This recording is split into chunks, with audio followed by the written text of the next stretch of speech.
I'm not here to teach you what to think. I'm here to teach you how to think. Multiple Women Management, based on the book From Loser to Seducer, part of the Frank Advice for Men lecture series. Hi, and welcome to the Frank Advice for Men lecture series. I'm Frank B. Kermit. Today's topic is multiple women management. Now, I talked about it very extensively in my autobiography From Loser to Seducer. We're only going to be focusing on multiple women management, the idea of dating many women at the same time, but being able to do so honestly. For those of you who don't know my story, I was stood up at the prom, my ex-fiancée left me for my best friend, and I went 5 years with no sex. I eventually turned that around to have 5 lovers at the same time. I know what works, and I know from first-hand experience what doesn't work.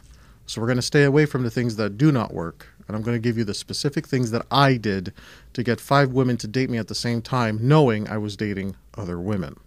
Now, you got to understand something. I'm not a great-looking guy. I can be cute, I've got gorgeous eyes, but that's pretty much about it. So I certainly didn't get these women with my looks. I had a good job, but not a great job, and I had a very high rent, which means that I certainly wasn't getting these women with my money. I had a car, but not a very fancy car. A used car. Got me from point A to point B.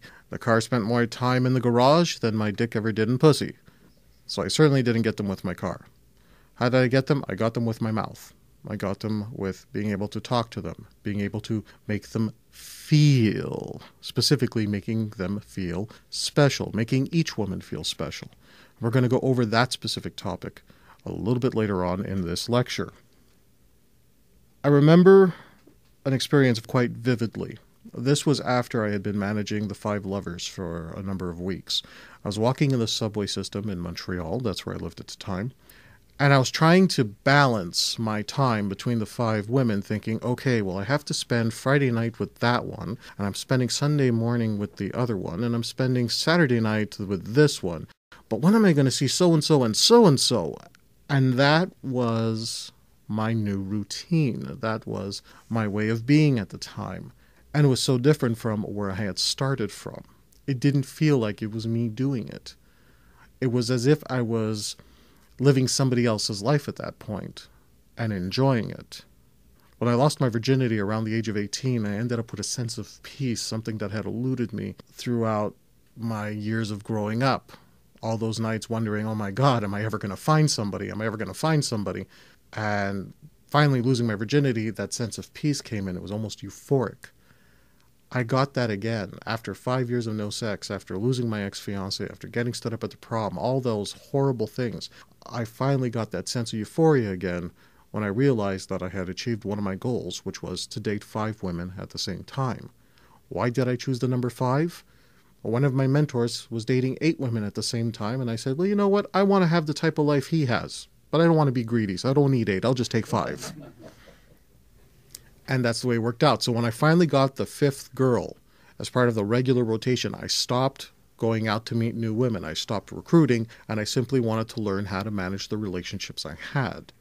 I was never one for one-night stands. My attitude was, why go out and pick up more and more women when I can pick up less women and just keep them around longer? And so that's where I learned a lot of what became my emotional needs theory. What I would do is that I would test something with one woman, see what kind of a reaction I got, and then I would try the same story, or I would try the same sexual technique or the same type of date with the other 4. And then I was able to start learning as to what really worked and what didn't work and what was an idiosyncrasy to a particular woman. Not every girl likes being tied up. Not every girl likes being spanked on the ass. But when you try it different ways with 5 women, on an ongoing basis, you figure out very quickly what actually does work. So I want to talk a bit about that. Now, just to give you an idea, this is not something that you do once in a while. This really is a lifestyle. And you have to be prepared for the amount of time this is going to eat up. You're not going to have time for a lot of the hobbies that you currently enjoy.